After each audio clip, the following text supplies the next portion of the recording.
Hello everybody, welcome to the Maimonides Mitzvah moment. I am on my way in a car, on my way to New York for the International Chabad Convention, the Kinnus HaShluchim. I'm super excited about that. And together with me, I've got my sons Mendel and Meir and their friends Label and Ellie, and they've got their own convention, the Young Shluchim Convention. Are you guys super excited about that too? Yeah! Come on, show some enthusiasm. Yeah! Now you're giving me a headache. All right, so let's get right to the Maimonides mitzvah moment. Two mitzvahs for today. First mitzvah we've discussed for a couple of days already.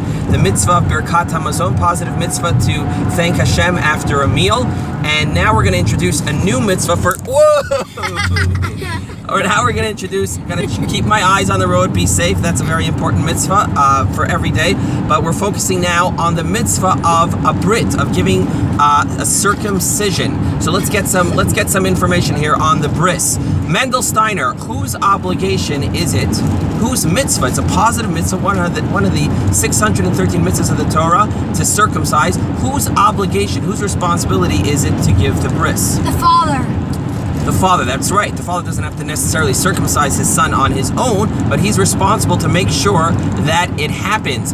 What if the father is not capable, or is not around, or is not, or fails to give the bris?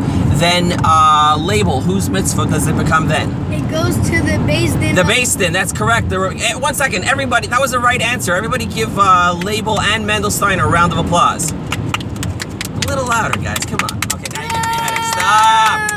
Okay. Yay! Now, next question. What if once the child becomes an adult, then Meir Steiner, whose mitzvah is it?